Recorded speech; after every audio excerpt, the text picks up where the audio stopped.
Hola, mi nombre es Jaime Humberto Echeverri Victoria, psicólogo experto en habilidades para la vida.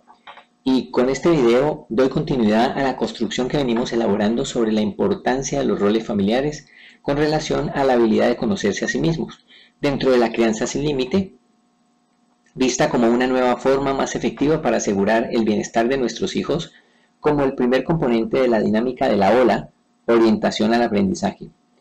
Habiendo observado ya en el video anterior lo que significa conocerse a sí mismo, junto con los elementos expuestos sobre la importancia de los roles familiares, les propongo que para poder abordar el nacimiento de la identidad del niño y la formación del autoconcepto, regresemos hacia atrás en el tiempo del desarrollo cognitivo, pensando en el menor de edad como un ser nuevo, con todos los recursos neuropsicobiológicos disponibles, hasta llegar a los instantes en que el niño comienza sus aproximaciones a la conciencia de sí mismo, para hallar en él algún registro de identificación del yo, es decir, algún indicio de que el niño pueda percibir su individualidad para el desarrollo posterior de la identidad.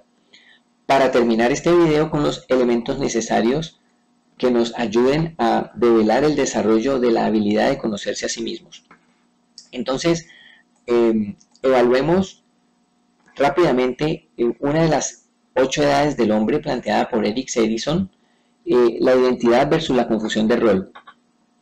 Aunque Erickson en su reflexión propone el desarrollo de la identidad alrededor de los 13 a los 21 años de edad, es de considerar que los niños, después de que alcanzan un mínimo nivel de conciencia, comienzan a apropiarse de estados de identidad primaria, muy a temprana edad, y que efectivamente fundamentarán la toma de decisiones después de los 13 años. Es así que en esta etapa, después de experimentar periodos de búsqueda de sí mismos, el ser humano cristaliza su identidad o remueve conflictos enraizados desde etapas anteriores y que dan paso a estados de crisis en respuesta a la dualidad en función de la pregunta ¿quién soy yo? Que bien lo planteaba Sócrates, que esta pregunta ha sido, digámoslo así, la incógnita del ser humano desde muy temprano en la evolución del hombre. Pues la pregunta no la inició Sócrates, estaba ya escrita en el oráculo de Delfos, labrada en piedra. Entonces nos enfrentamos a la difícil tarea de definir la identidad, la cual, si no se logra definir, permanecerá confusa, por demás difusa o inconclusa, despertando probablemente estados depresivos en el sujeto. Pero lo que debemos resaltar es que a partir de los 6 meses de edad, el niño da comienzo al reconocimiento de su imagen en el espejo y se irá identificando a sí mismo, dando pie a que su aparato cognitivo comience a transitar por los siguientes aspectos que están puestos allí en la pantalla, y que, aunque de manera incipiente, pues no dan la espera hasta los 13 años para hacer su aparición, y que serán el sustrato para que más tarde conformen el carácter y la personalidad desde muy temprana edad. Entonces vamos a revisar estos puntos haciendo unos esbozos para ir dándonos cuenta como padres de familia que el niño desde muy temprano ya comienza a tener ciertos visos de reconocimiento de sí mismo como un ser integral. Entonces veamos el primero, representaciones de sí mismo. Estas representaciones de sí mismo son nociones e ideas de objeto, ideas del otro, ideas del que lo alimenta. El niño ya se hace una referencia de que la madre va y viene, de que el seno le da de comer, de que él no tiene la comida dentro, sino que la comida proviene de algo. Diferencia al padre de la madre, y se diferencia a él a sí mismo, se diferencia de la madre y del padre. Entonces el niño está teniendo una representación de sí mismo cuando se diferencia de que él no es igual a la almohada, no es igual a la cobija, no es igual al juguete, no es igual a la mujer que lo carga, no es igual al hombre que lo acaricia.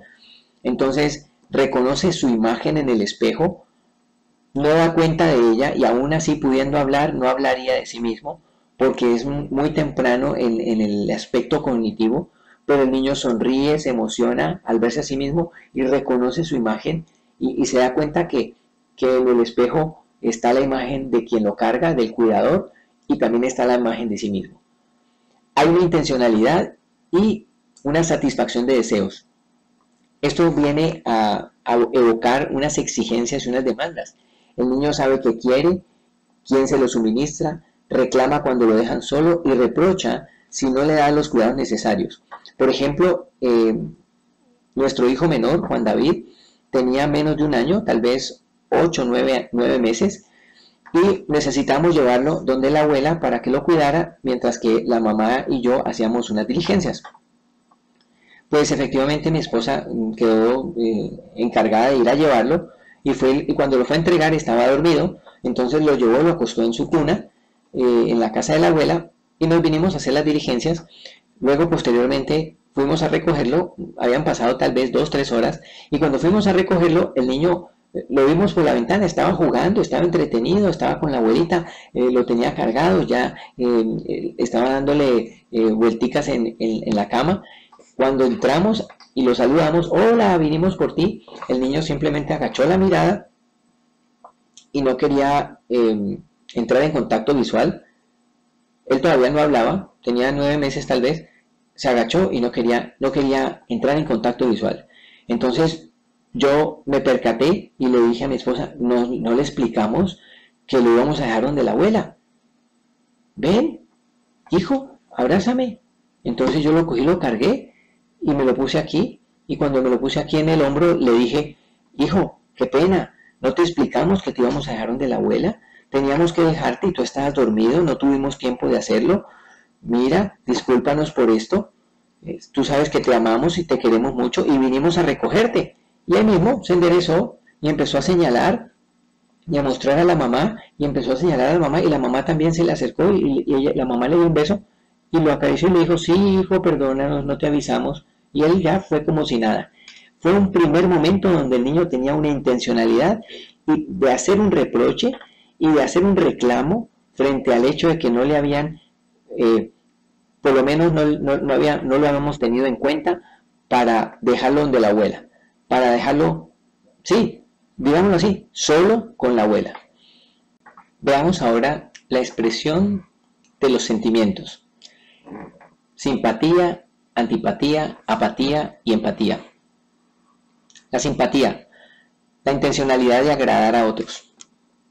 Los niños desde muy pequeños ya quieren mostrar lo que hacen y más cuando los aplauden. Entonces el niño siente que es reconocido porque baila, porque juega, porque gatea, y gatea para que lo miren y para que la mamá le diga, ay, tan bello como gatea, mira, y entonces él quiere simpatizar, pero también quiere ser antipático a veces. Cuando no quiere agradar, la tía llega y le dice, ay, ven, yo lo cargo, ay, venga papi, yo lo cargo, y el niño dice, no, y no lo cargo, y si lo van a cargar, llora y muestra su desagrado, y no le interesa si el otro le coge rabia o le dice, ay, tan engreído, no le interesa eso. O la apatía, cuando no expresa sus sentimientos, cuando simplemente alguien le hace alguna monería y el niño lo mira y no sonríe. Es más, los niños ya desde muy temprano escogen cuándo sonreír y a quién sonreír. Al principio sabemos que la sonrisa pues es un reflejo, pero más tarde el niño decide a quién le sonríe y a quién no. Y efectivamente pues la empatía, que nosotros la tenemos concebida a veces erradamente, pensamos y nos quedamos enfrascados en el tema de ponerse en los zapatos del otro. La empatía no solamente es ponerse en los zapatos del otro, la empatía es entrar en consonancia con los sentimientos del otro, interesarme por los sentimientos del otro, interesarme por lo que el otro piensa, lo que el otro siente, y no solamente quedarme en ese mero interés, sino que paso a preguntarle, a indagarle, a sentirme en la misma condición que el otro. Y los niños también desde muy temprano demuestran que la empatía es un elemento fundamental de la esencia del ser humano. Los niños que sonríen, que quieren agradar, ven un niño llorando y ellos también lloran, ven un niño riendo y ellos también ríen, y ven un niño feliz y ellos también se ponen felices, pero ven un niño asustado y temeroso, ellos se ponen asustados y temerosos. Miren que a veces nosotros pensamos que la empatía es algo que tenemos que aprender por allá a los 20, 30 años. Lo que pasa es que si nos deterioraron la manera de expresar nuestras emociones y nuestros sentimientos desde muy pequeños, pues entonces nos va a tocar volverlo a aprender a los 30 y 40 años. Pensemos en la perspectiva temporal versus la satisfacción inmediata. Esto tiene que ver con el aplazamiento de la recompensa. Los niños entonces tienen una conciencia del querer las cosas de manera inmediata, que sea casi instantáneo.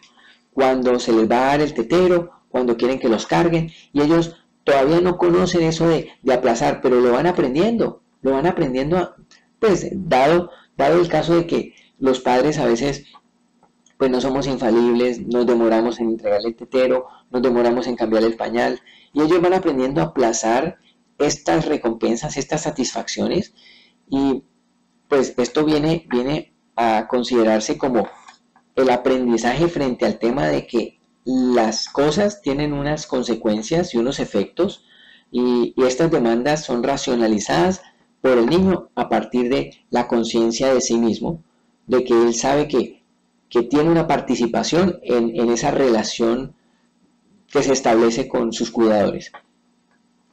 Veamos el aspecto social y la interacción.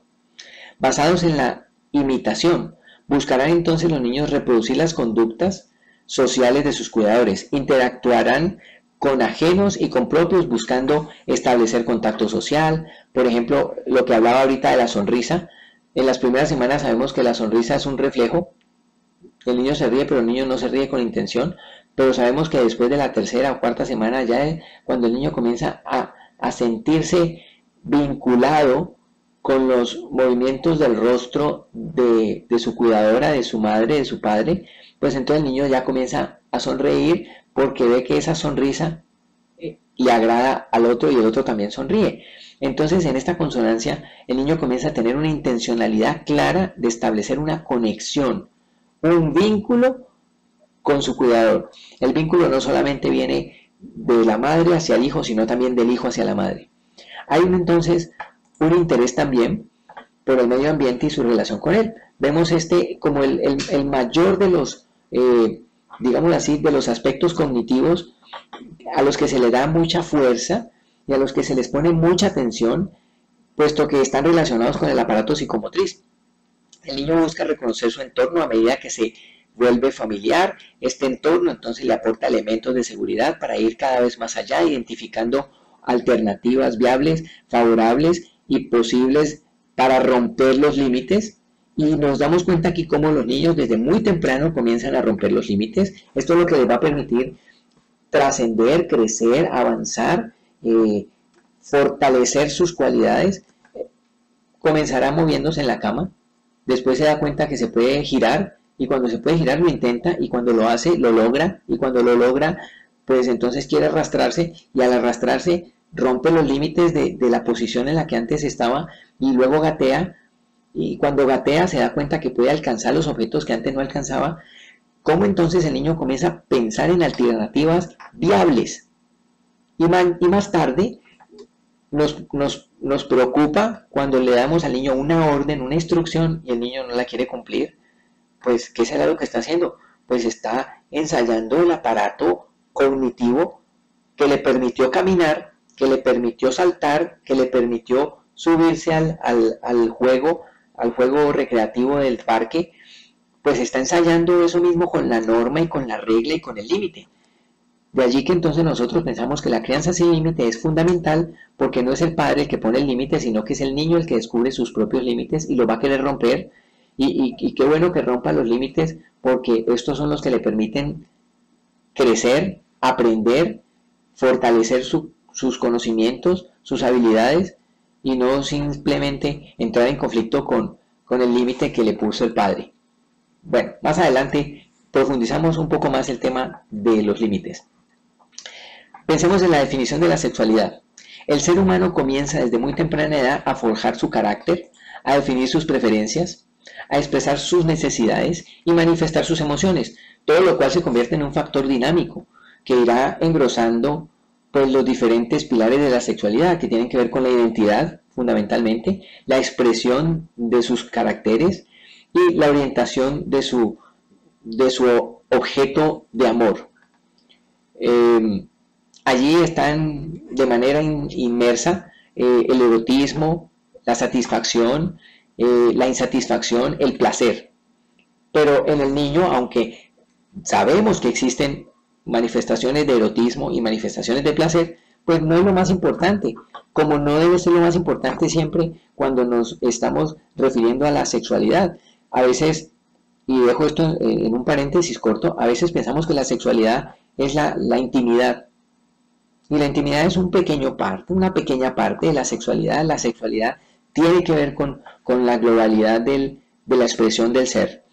Entonces, vemos cómo no solamente son los genes los que de manera primaria establecen unos rasgos definidos en el niño, sino que también hay un entorno y también hay unas experiencias tempranas de su aparato cognitivo que le permite ir representando esos encuentros que está teniendo, llamémoslo así, encuentros sexuales con su madre y con su padre y con el entorno en donde el niño se mueve. Hay también un compromiso ideológico, una valoración moral, ética y estética. En la primera infancia se establecen las bases de casi toda la estructura psíquica del ser humano. Desde el nacimiento de las emociones, los sentimientos, la manera de pensar, que se van estableciendo caminos eficientes para la toma de decisiones. Las emociones entonces son unas herramientas fundamentales que el ser humano ha desarrollado a través de la evolución para reemplazar los instintos. Las emociones y los sentimientos son maneras efectivas para responder asertivamente a las situaciones adversas o amenazantes. Entonces los sentimientos le dan al niño, le dan al ser humano una manera de comportarse, ¿sí? Que aunque estos pueden ser modificados por la cultura, las tendencias universales que le van influyendo a las personas las maneras de comportarse, pues le permiten al sujeto moverse en un mundo reflexivamente descifrable, que le genera una estabilidad emocional y reduce la complejidad de los conflictos que se van a presentar más tarde en la adolescencia o en la edad adulta, cuando el niño se apropia adecuadamente de esos principios y valores estéticos, éticos, morales, religiosos, culturales, pues le van a permitir proceder de mejor forma más adelante. Y si esto no es conocerse a sí mismo desde muy temprana edad, entonces estamos pues patinando fuera de la pista. Lo que estamos pensando entonces es que la identidad, que es la capacidad que el individuo tiene para dar cuenta de sí mismo, está relacionada estrechamente con el autoconcepto, que es con el conocerse a sí mismo, con el conocer cuáles son sus cualidades, sus fortalezas, sus debilidades, y que se forja a partir de la mirada del otro, la mirada que el padre hace sobre el niño, la mirada que la madre hace sobre el niño, en una consistencia, porque es lo que va a empezar a generar que el niño haga una mirada sobre sí mismo. Cuando el padre observa al niño, lo ama, le expresa, le refiere sus conductas, pues el niño termina aprendiendo también a mirarse a sí mismo, así como él aprende a mirar al padre. Pero aprende a mirarse a sí mismo y se da cuenta que somos dos, tú y yo. Para dar mayor claridad a esta situación, vamos a analizar un ejemplo. Un ejemplo con el que trataré pues el tema que es bastante polémico, pero que no solamente pues va a dejar claridades, sino que también va a dejar muchas inquietudes. Veamos el niño que desde muy pequeño comienza a ponerse en los zapatos del otro.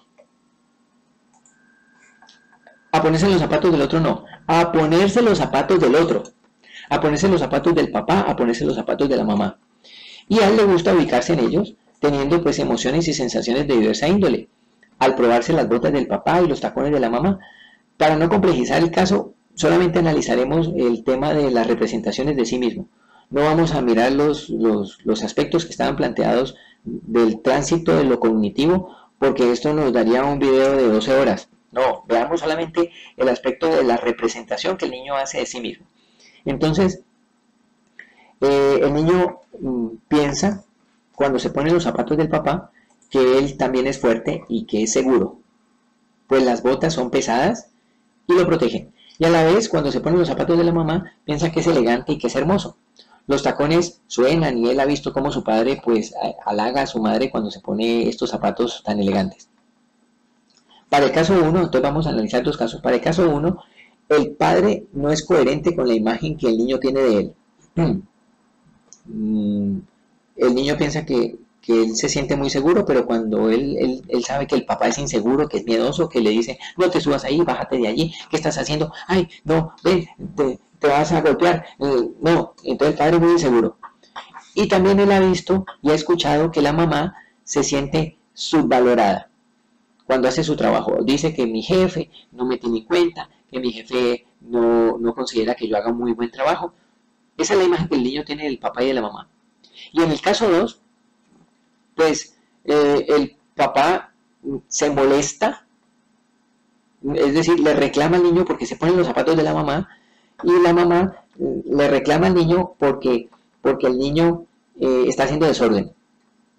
Entonces vamos a analizar estos aspectos para ver cómo se van entrelazando para establecer la identidad del niño.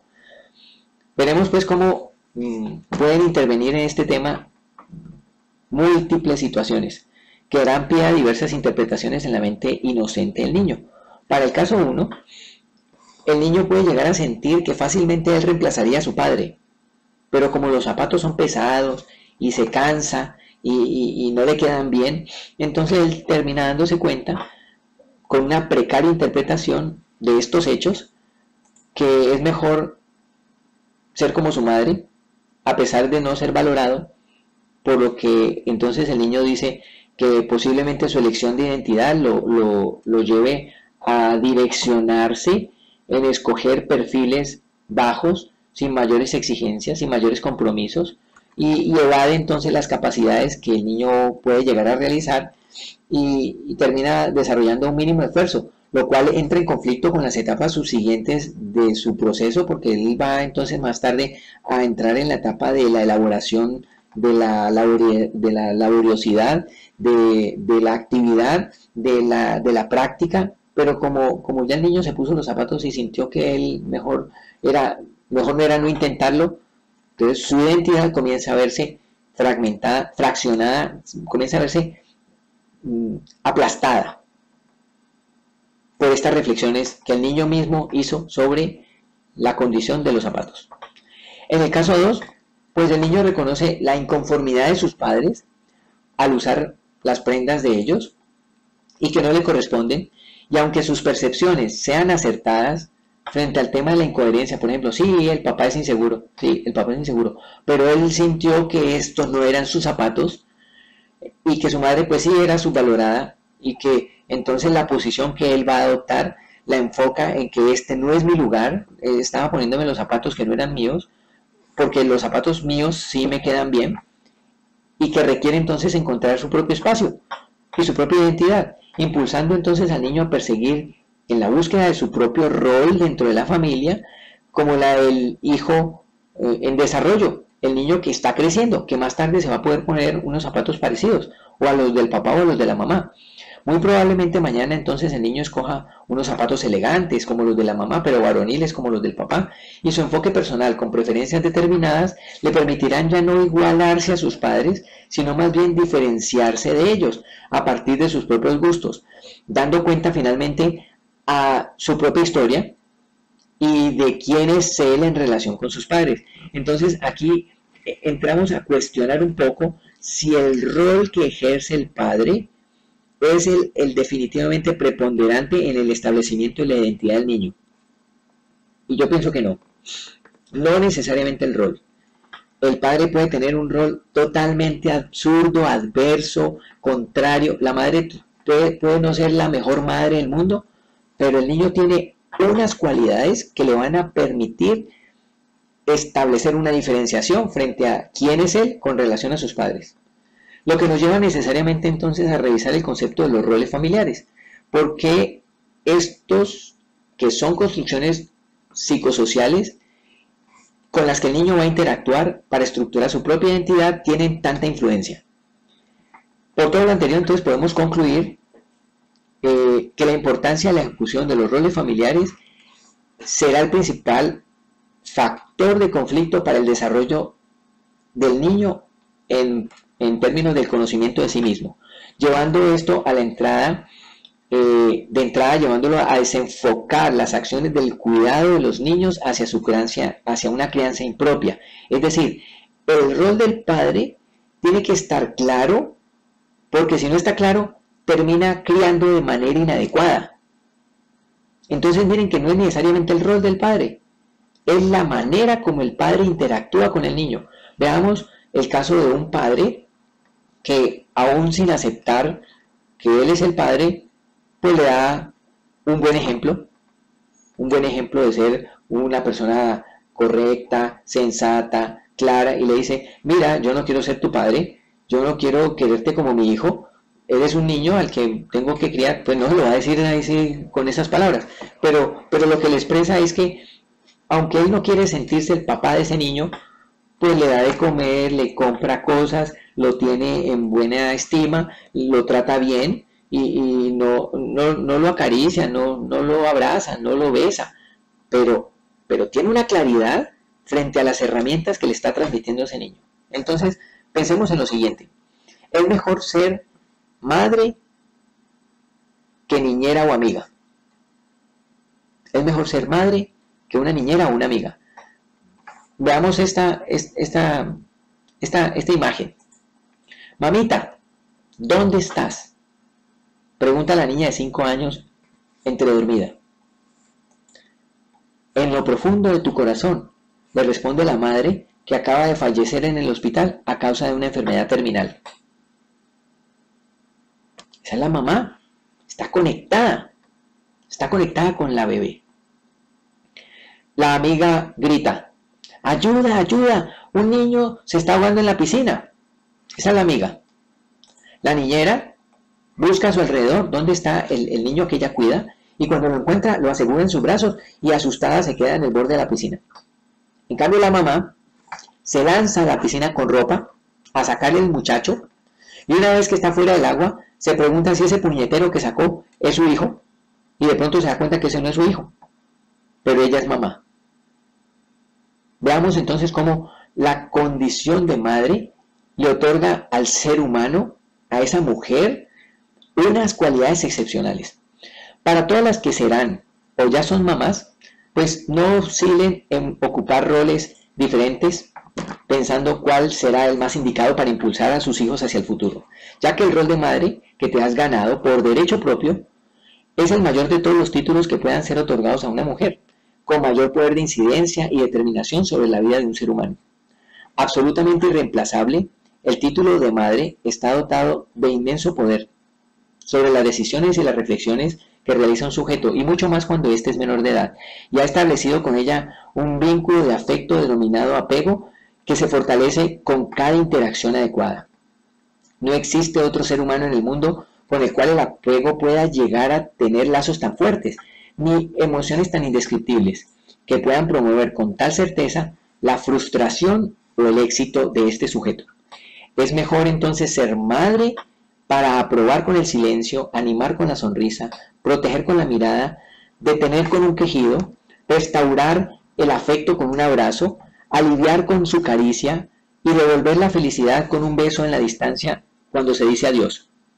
Nunca una niñera podrá lograr lo mismo que una madre, y mucho menos una amiga, que, para efecto de lo que quiero dejar claro, una amiga que antes fue madre y que renunció ante sus hijos a su lugar privilegiado para ganar derechos que no le corresponden. Estas mamás que dicen, yo ahora soy la amiga de mi hija, entonces decidí ser la amiga de mi hija en la adolescencia para poder ayudarle a resolver ciertas dificultades que ella como ser humano se va a enfrentar. Ojo, no te equivoques persiguiendo espejismos de fraternidad que más tarde serán necesariamente reemplazados por la multiplicidad de relaciones sociales que ofrece un mundo altamente cambiante. Mañana entonces tú, como eres la amiga, entonces te bloquea el WhatsApp, te bloquea el chat, o ya no eres su mejor amiga, ahora ya cambié de mejor amiga, entonces la niña ya escogió otra mejor amiga.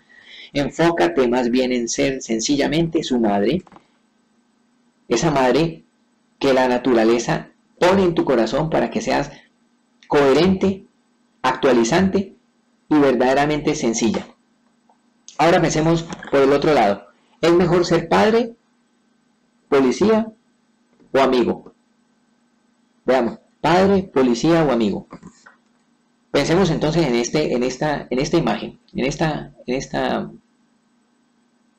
imagen. Doctor, cuando estoy cargando a mi hijo, le pregunta el papá, de solo 8 meses de nacido, siento que ya el niño no me mira y parece que me ignorara. ¿Acaso será que se habrá aburrido de mi presencia? Y el médico le contesta, no señor, por el contrario, su hijo está tan tranquilo con su presencia que puede desviar su atención a reconocer el mundo que le rodea sin temor alguno. Es decir, ha ganado confianza en los brazos del Padre. O piensen en esta otra imagen. El amigo me enseña cosas para que aprenda rápido. El policía me infunde respeto y admiración al representar una figura emblemática cargada de autoridad. Pero por lo contrario, mi padre se convirtió en ese cimiento invisible del cual, al diferenciarme de él, obtuve la certeza de saber quién soy. Para todos los que serán o ya son padres y están viendo este video, no oscilen en ocupar roles diferentes, pensando cuál será el más indicado para impulsar a mis hijos hacia el futuro, ya que el rol de padre que te has de ganar, porque este no viene en la caja de herramientas, este te lo tienes que ganar con especial dedicación, es el mayor de todos los títulos que puedan ser otorgados a un hombre con mayor poder de incidencia y determinación sobre la vida de un ser humano. El título de padre necesariamente debe ganarse en una batalla interminable contra el tiempo, que se gesta en el corazón de los niños, y es motivada por un impulso de identificación que surge en el niño del reflejo de imitación, con el que todos los seres humanos vienen provistos para acceder al mundo.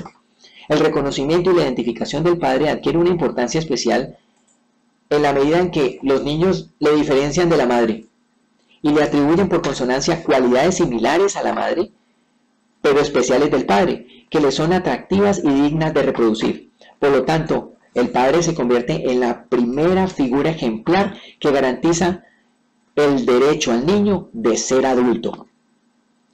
Los niños establecen igualmente con su padre un vínculo de afecto que denominamos apego, que se fortalece con cada interacción adecuada.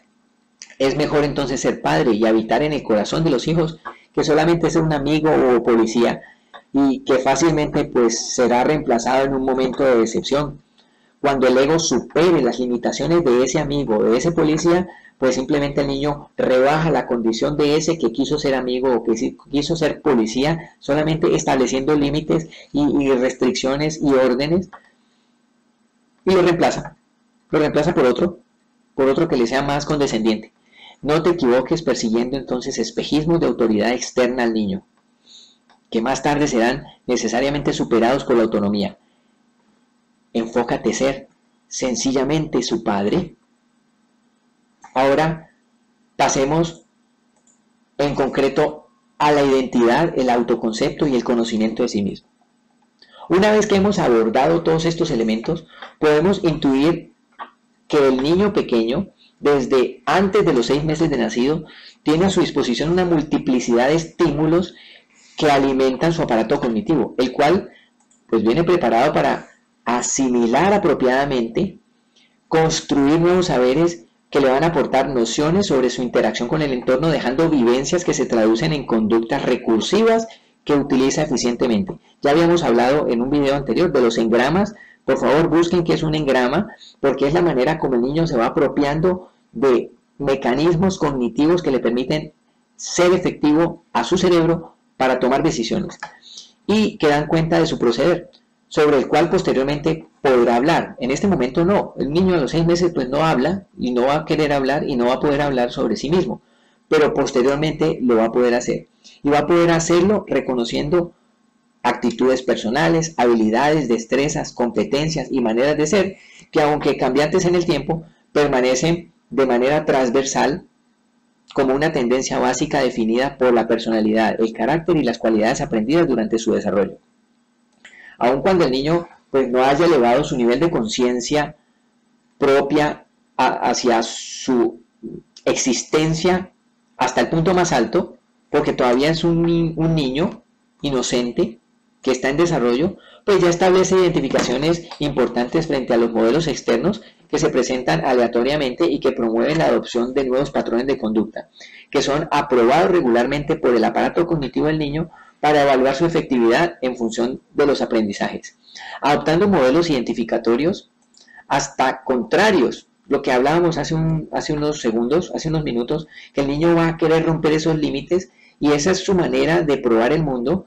Estos modelos identificatorios los va a querer desmantelar para ensayarse, y una cosa es ensayar el salto y la caminata y la subida al árbol, y otra cosa es ensayar sus emociones y las demandas que el padre hace o que la madre impone, y va a querer romper los límites. ¿Cómo sé que yo no puedo quebrar este vaso? Y lo va a querer quebrar para saber qué pasa si lo quiebra, al fin el castigo, al fin la recompensa.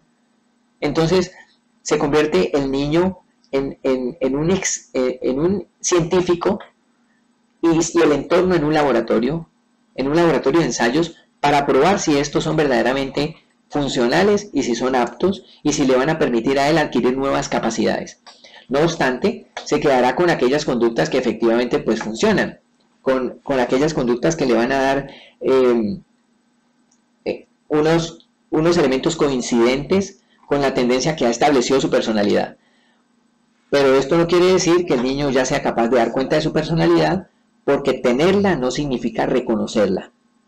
Una vez que el niño alcanza un nivel de conciencia de su cuerpo, de su interacción con el entorno, de su participación y toma de decisiones, la influencia que sus actos tienen con relación a otros, como bien lo plantea Erikson, probablemente después de los 13 años, si las cosas han marchado bien y no se han presentado obstáculos, bloqueos o frustraciones durante el proceso de crecimiento y desarrollo, aparece claramente esta tendencia de la personalidad que denominamos como la identidad del niño. Para nada de esto produce la habilidad del conocimiento de sí mismo. Tener identidad no produce conocerla. Será pues entonces la habilidad de conocerse a sí mismo, de mirar hacia adentro, adquirida a partir de las reflexiones, interpretaciones, reconocimientos y reflejos que como cuidadores propiciamos y fomentamos a cada momento durante la crianza sin límite. Nosotros le decimos al niño, mira tus emociones, estás molesto, estás llorando, estás contento, la estás pasando bueno, has podido brincar, ¿cómo te sentiste? ¿Qué estás pensando? ¿Cuáles son tus ideas? Cuando nosotros propiciamos esos momentos, entonces el niño comienza a darse cuenta que él puede autopensarse, reflexionar, volver sobre sí, para generar entonces en el niño el hábito de pensar sobre sí mismo, de identificar sus impulsos, de aclarar sus intenciones, de evaluar los motivos que tiene, de valorar sus esfuerzos y aceptar sus debilidades. Reconocer las emociones y los sentimientos llega a ser entonces el ejercicio cotidiano de la habilidad en términos de conocer cada vez más un poco sobre sí mismo.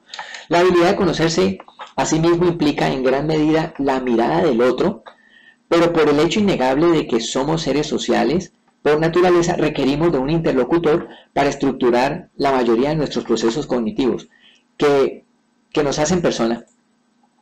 Por tanto, y considerando que la existencia de los roles familiares se construyen de forma colectiva y en una balanza incorruptible que deposita o restringe cargas de un lado u otro, según cómo se ejerzan estos roles, vemos de suma importancia que quienes ya esgrimimos la espada de la conciencia como adultos, pues ejerzamos claramente los roles de madres y padres, tan transparentemente que el niño pueda apropiarse de su rol de hijo de forma libre y sana. Entonces vemos aquí como el padre, que es un padre coherente, el niño será un niño coherente en esa balanza, pero si el padre es incoherente, entonces el niño termina ajustándose a una incoherencia.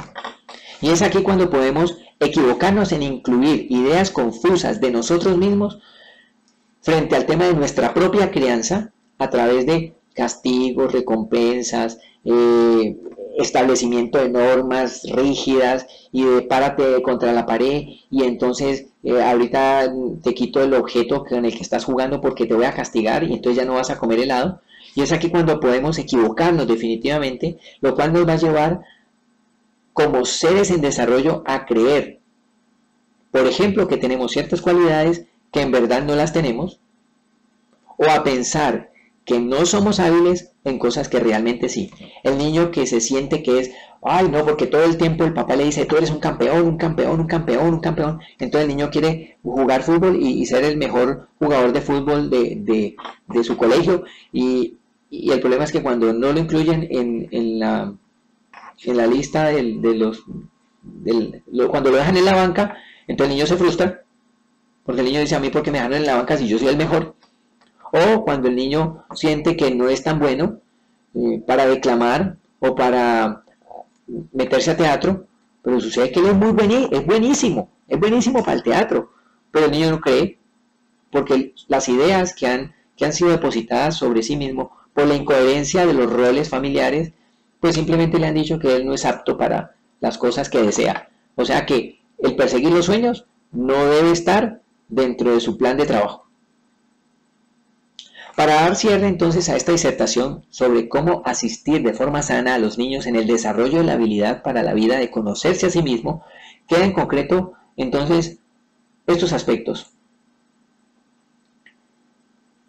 De forma autónoma, el niño desarrolla procesos identificatorios y de apropiación de conductas que conducen al desarrollo de la identidad, aún sin saber que tiene identidad. Por su cuenta, el niño se hace una idea de las cualidades que tiene, alcanzando un nivel de autoconcepto que puede ser errado o acertado, pues el niño puede creer que es el campeón y no lo es, o puede creer que no es apto para algo y sí lo es. De acuerdo al ejercicio cotidiano de reflexionar sobre sí mismo, orientado de manera apropiada por sus cuidadores, el niño desarrolla la habilidad de pensarse a sí mismo. Y es aquí donde nosotros utilizamos en nuestra casa con nuestros hijos la OLA, que es la dinámica de orientación al aprendizaje. Es necesario que ustedes visiten la página, se enteren, comiencen a ejercitarla y comiencen a practicarla de manera personal y van a dar cuenta ustedes que esta dinámica, que es poco invasiva pero persistente y es muy gratificante, facilita la creación de hábitos y de estilos de vida saludable en el niño y en la familia. Y ya cuando el niño entonces alcanza un nivel de conciencia elevado, llega a ser capaz de conocerse a sí mismo de forma permanente, desarrollando una habilidad que no se detiene, así como tampoco se detiene la trascendencia de la esencia del ser en constante evolución. Con esto anteriormente expuesto, pues tiene que habernos quedado claro algunos aspectos que los voy a mencionar y que ya están en la pantalla. Y estos aspectos son esenciales y nos aportan material de trabajo para realizar una crianza sin límite. Estos 4 aspectos, pues primero, que la identidad es la capacidad que tiene el individuo de dar cuenta de sí mismo. Esa es la identidad. Y está relacionada estrechamente con lo que el niño sabe de sí mismo, que se forja a partir de la mirada del otro en consistencia con la mirada sobre sí mismo. Que un niño es altamente influenciado por los roles que adoptan su madre, su padre y sus cuidadores, pero que independientemente de la claridad que posea el cuidador con respecto a su rol como madre o padre o niñera, el niño tendrá la posibilidad de diferenciarse y reconocer en sí mismo cualidades importantes.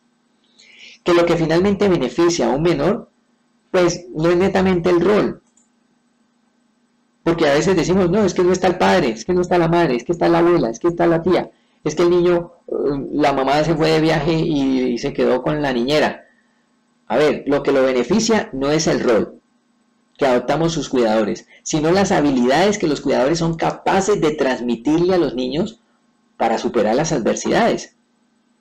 Y que un rol claramente desempeñado por las personas que interactúan con los niños es muchísimo más fácil, se hace propicio para transmitirle habilidades para la vida.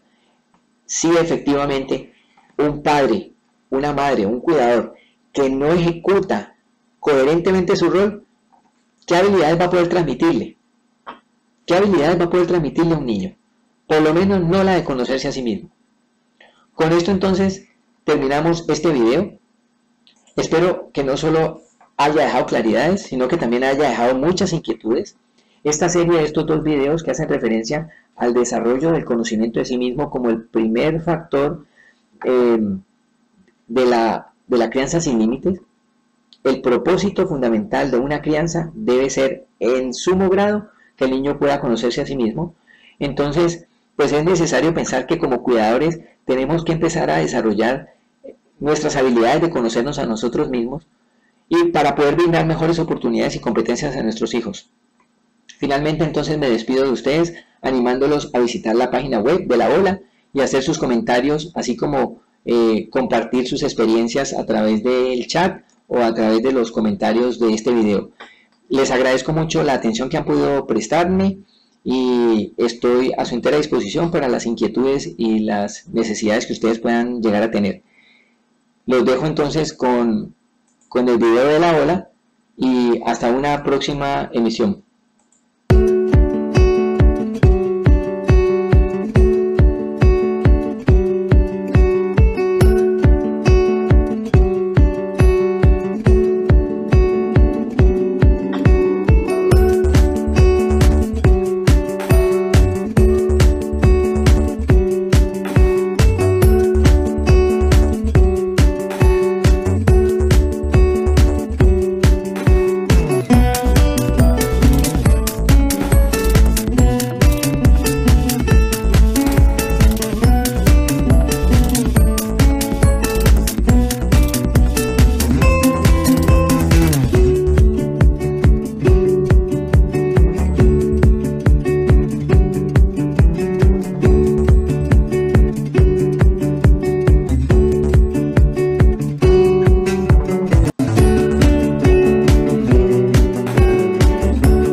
Using Powtoon.